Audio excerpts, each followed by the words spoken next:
കർത്താവേ, നിന്റെ ഉന്നതമായ നാമത്തിൽ സ്തോത്രം ചെയ്യും. കർത്താവേ, നിന്റെ വിശുദ്ധ പൗരോഹിത്യത്തെ മഹത്വപ്പെടുത്തണമേ. കർത്താവെ, സഭയിലുള്ള സാന്നിധ്യം പ്രകടമാക്കണമേ. 40 വർഷം ഞാൻ അർപ്പിച്ച കൃപാനയുടെ യോഗ്യതയാണ്. കൃപാസ്ഥാനത്താറെ ജീവനോടെ പ്രത്യക്ഷപ്പെട്ട പരിശുദ്ധ അമ്മയുടെയും മാധ്യസ്ഥത്തിൽ ഇന്ന് കൃപാസ്ഥാനത്താറെ നടക്കുന്ന 10,000-കണക്കിന് മനുഷ്യരുടെ പ്രാർത്ഥനയോട് കൂടെ ദൈവവേദനെ ഞാൻ നിന്നെ ഈശോനാമത്തിൽ ആശീർവദിക്കുന്നു. ജോലി നഷ്ടപ്പെട്ടവരെ, വിസ പ്രോസസ് ചെയ്യാത്തവരെ, വിസ നഷ്ടപ്പെട്ടവരെ, വിസ തീർന്നു പോയവരെ, വിദേശ ജോലിക്ക് വേണ്ടി ശ്രമിക്കുന്നവര്, അതിനുവേണ്ടിയുള്ള ഒരുക്കങ്ങൾ പൂർത്തിയാക്കിക്കൊണ്ടിരിക്കുന്നവര്, ഇടയ്ക്ക് വെച്ച് ആ ഫയൽ ക്ലോസ് ചെയ്തിരിക്കുന്നവര്, പെൻഡിങ് ആയിരിക്കുന്നവര്, വിവാഹം ഒത്തുവരാത്തവര്, ഒത്തുവന്ന വിവാഹം നഷ്ടപ്പെട്ടു പോയതിൻ്റെ വേദന ഉള്ളവര്, മക്കളില്ലാത്തവര്, മക്കൾക്ക് വേണ്ടി ഇപ്പൊ പ്രഗ്നന്റ് ആയിരിക്കുന്നതും അതേസമയം തന്നെ എന്തെങ്കിലും മെഡിക്കലായിട്ടുള്ള കുഴപ്പങ്ങളുള്ളത് വേദനിച്ചിരിക്കുന്നവര്, അവരെല്ലാം അമ്മയുടെ മധ്യസ്ഥത്തില് ഈശോ നാമത്തെ ആശ്രയിക്കുന്നു. ഭവനരഹിതര്, വീടില്ലാത്തൊരു, സ്ഥലമില്ലാത്തൊരു, വഴിയില്ലാത്തൊരു, വീട് വിൽക്കാൻ ആഗ്രഹിക്കുന്നവര്, എടുത്ത് മറ്റു സ്ഥലങ്ങളിലേക്ക് പോയി താമസിക്കാൻ ആഗ്രഹിക്കുന്നവര്, അവിടെ നിലവിലുള്ള ദോഷങ്ങളെ ഈശോനാമത്തിൽ ബന്ധിക്കുന്നു. വിവാഹം ഒത്തുവരാൻ പോകുന്നു, അത് നടത്തിക്കൊണ്ടു പോകാനുള്ള പണമില്ല, അത് നടത്തിക്കൊണ്ടു പോകാനുള്ള, വിവാഹം നടത്താനാണില്ല, അപ്പനില്ല, അമ്മയില്ല, സഹോദരങ്ങളില്ല, ഉള്ളവർ തന്നെ വിവാഹം നടക്കരുതെന്ന് ആഗ്രഹിക്കുന്ന ഒറ്റപ്പെട്ടു പോണ ജന്മങ്ങള്, മാതാവേ, ആ വിഷയം ഏറ്റെടുത്തുകൊണ്ട് അമ്മ ഈസ്റ്റർ കഴിയുമ്പോൾ അത് നടത്തി കൊടുക്കാൻ ഇടയാക്കണം പ്രാർത്ഥിക്കുന്നു. എൻ്റെ കർത്താവിന് ഉന്നതമായ നാമത്തിൽ വെള്ളമില്ലാത്തവര്, ഒത്തിരിയേറെ കുഴൽക്കിണർ കുത്തിയിട്ടും ഒത്തിരി ആഴത്തിൽ കുത്തിയിട്ടും പണം നഷ്ടപ്പെട്ടിട്ടും വെള്ളം കാണാത്തൊരു, ആ സ്ഥലം വിൽക്കാൻ പറ്റണില്ല, അവിടെ ജീവിക്കാനും പറ്റാത്ത വിഷയത്തിലുള്ള എല്ലാ മക്കളെയും കർത്താവിൻ്റെ നാമത്തിൽ ആശീർവദിക്കുന്നു. വീട് പണി തുടങ്ങാൻ പോകുന്നവര്, വീട് പൂർത്തിയാക്കാൻ പോകുന്നവര്, വീട് പരവാസത്തില് ആചരിക്കാൻ പോകുന്നവര്, അതിന് സാമ്പത്തിക ഘടകങ്ങളുള്ളവര്, ലോൺ പാസ്സാകാത്തവര്, ലോൺ പ്രോസസ്സിലിരിക്കുന്നവര്, സിവിൽ നോട്ട് കുറവുള്ളവര്, പോയിന്റ് കുറവുള്ളവര്, ആ മേഖലകളിലെല്ലാം കർത്താവ് അവിടെ കഴിവിനേക്കാൾ ഉപരി ദൈവത്തിന്റെ കൃപ കൊണ്ട് ആ വിഷയം ദൈവ തീരുമാനം ഉണ്ടാകാൻ ഇടയാക്കണമേ. എൻ്റെ കർത്താവിന് ഉന്നതമായ നാമത്തിൽ ഏതെല്ലാം വിഷയങ്ങൾ വിട്ടുപോയിട്ടുണ്ടെങ്കിൽ അങ്ങനെ മക്കളെല്ലാം മനസ്സിൽ ഓർക്കുന്ന ഈ സമയത്ത് ഞാൻ അതിനെ കൂടി അഡ്രസ് ചെയ്തുകൊണ്ട് ഈശോയുടെ നാമത്തിൽ ആശീർവദിക്കുന്നു. നിത്യം പിതാവും പുത്രനും പരിശുദ്ധാത്മാവിനെ നീക്കുവാമേ. എൻ്റെ പ്രിയപ്പെട്ടവരെ, നമ്മൾ ധൂർത്തപുത്രന്റെ പുനർവായനയാണ്. ഇന്നത്തെ ഈ ധൂർത്തപുത്രൻ തിരിച്ചു വരുമ്പോ ഒരു ട്രാജഡി നടക്കുന്നു. അത് നിങ്ങൾ അക്സെപ്റ്റ് ചെയ്യാൻ തയ്യാറായിരിക്കണം. അവൻ ദുരഭിമാനം പോലും ഇല്ലാതെ തിരിച്ചു വരുന്നുണ്ട്. പക്ഷെ ആ തിരിച്ചു വരവിൻ്റെ അകത്തും നമ്മളത് ശരിക്കും വായിച്ചാൽ ഒരു ശോകം ഉണ്ടതിൻ്റെ അകത്ത്. കാര്യം, ഇവർ ഒത്തിരി കാര്യങ്ങൾ അപ്പനോട് പറയുന്നുണ്ട്, അപ്പൻ അവനെ കെട്ടിപ്പിടിച്ച് ആശ്ലേഷിക്കുന്നുണ്ട്. പക്ഷേ അപ്പനൊരു വാക്ക് അവനോട് പറയണില്ല. പശ്ചാത്താപത്തിന്റെ കുറെ നാളത്തേക്ക് നമുക്ക് ദൈവത്തിൽ നിന്നൊരു വാക്കൊന്നും കിട്ടിയെന്ന് വരികയില്ല. പ്രാർത്ഥിക്കാനുള്ള രരുപിയ പ്രാർത്ഥനയ്ക്ക് ഉത്തരവൊന്നും കിട്ടിയെന്ന് വരികയില്ല. അപ്പൊ നിങ്ങൾ ഓർക്കും, പശ്ചാത്തപിച്ചുകൊണ്ടും പ്രത്യേകിച്ച് പ്രയോജനം തോന്നിപ്പോകുന്ന കുറേ മാസങ്ങളുണ്ടാവും. അപ്പോഴും ഇത് ഓർത്താൽ മതി. അത് അപ്പം മാത്രമുള്ള ആ ഒരു കാലഘട്ടത്തെ, ആ വന്ന മുഹൂർത്തത്തിന്റെ മാത്രം ഒരു പ്രത്യേകതയായിട്ട് കരുതിയാൽ മതി. പിന്നീട് നീ പശ്ചാത്താപം ചെയ്ത് അത് റീഫണ്ടായി നിന്റെ വരവ് സത്യസന്ധമാണെന്ന് ദൈവത്തിന് തോന്നിയാൽ ദൈവം കമ്മ്യൂണിക്കേഷൻ സ്റ്റാർട്ട് ചെയ്യും. പക്ഷെ പ്രഥമ ദൃഷ്ടിയാ ചിലപ്പോൾ കമ്മ്യൂണിക്കേഷൻ സ്റ്റാർട്ട് ചെയ്യത്തില്ല. കാര്യങ്ങളൊക്കെ അല്ല നടക്കും, പക്ഷെ കമ്മ്യൂണിക്കേഷൻ എന്ന് പറഞ്ഞാൽ വേറൊരു വിഷയമാണ്. കാര്യം നമുക്ക് നോക്കിയാൽ മനസ്സിലാവും. മൂത്ത മകനോട് കുറെ കാര്യങ്ങളൊക്കെ പറയുന്നുണ്ടാവും, പക്ഷെ ഈ ധൂർത്തപുത്രനോട് ഒരു വാക്ക് പോലും അപ്പം പറയണില്ല.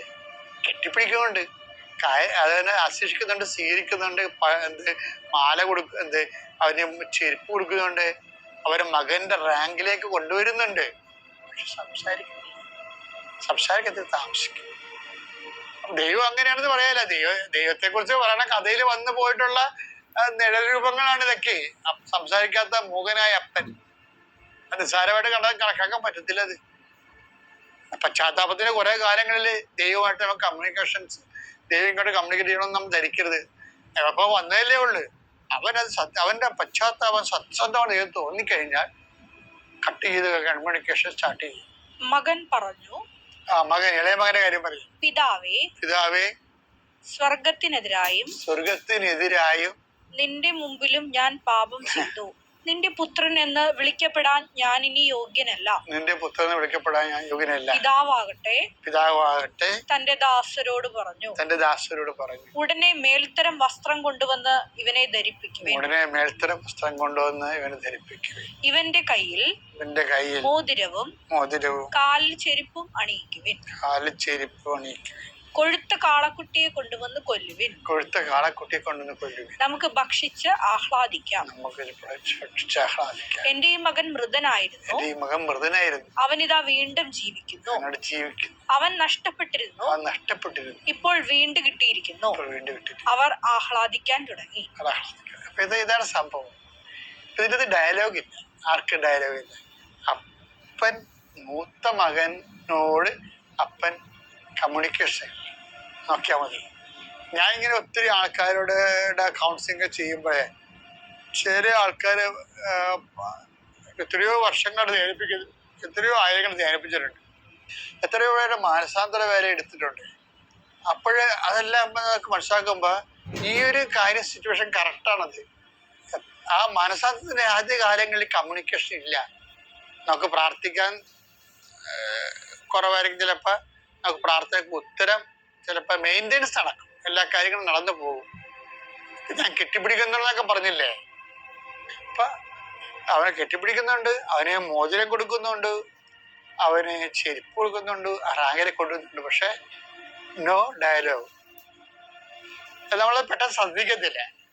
പക്ഷെ നമ്മൾ ഈ ആൾക്കാരുടെ മാനസാന്തരത്തെ കാണുമ്പോൾ നമുക്ക് തോന്നിയിട്ടുണ്ട് കുറേ നാളത്തേക്ക് കമ്മ്യൂണിക്കേഷൻ ഇങ്ങനെ സൈലന്റ് കമ്മ്യൂണിക്കേഷൻ ആയിരിക്കും. ഒരു ആക്റ്റീവ് കമ്മ്യൂണിക്കേഷൻ ആകണമെന്ന് നിർബന്ധമില്ല. അപ്പൊ അതുകൊണ്ട് മാനസാന്തരപ്പെടുന്ന ആൾക്കാർ എപ്പോഴും ശ്രദ്ധിച്ചേക്കണം.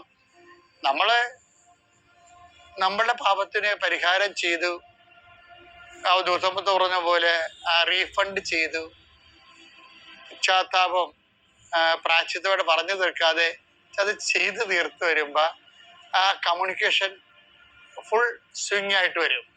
ആ സമയം മുതൽ നമുക്ക് കൂടുതൽ പ്രാർത്ഥിക്കാനും, പിന്നെ ദൈവം നമ്മൾ ഏറ്റവും നല്ല കമ്മ്യൂണിക്കേറ്ററാണ്. ദൈവം ഏറ്റവും നല്ല കമ്മ്യൂണിക്കേറ്ററാണ്.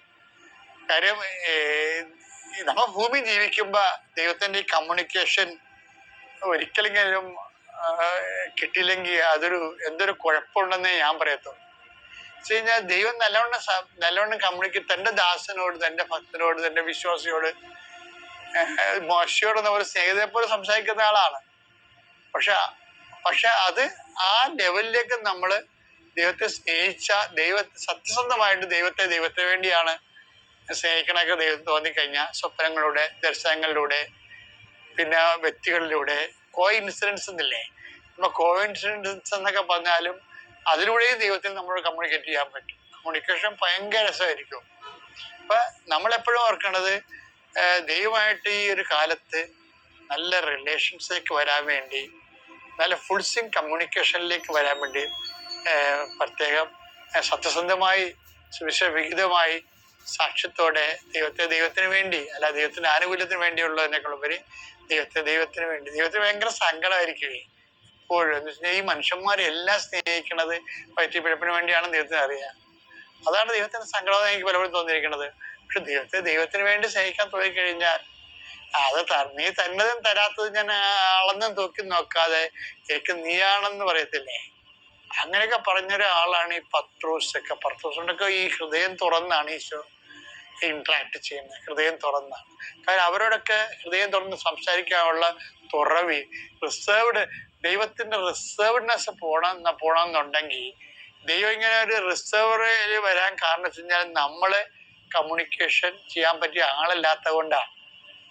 അതാണ് വരുന്ന വിഷയം. അങ്ങനെ വരുന്നത് അത് ഈ മുൻപ് കാലത്ത് ആ ഒരു അമിക്കബിലിറ്റി, അനുരഞ്ജനം ഉണ്ടാകാൻ വേണ്ടി പ്രത്യേകം ശ്രദ്ധിക്കണം. പിതാവിന്റെയും പുത്രന്റെയും പരിശുദ്ധാത്മാവിന്റെയും നാമം.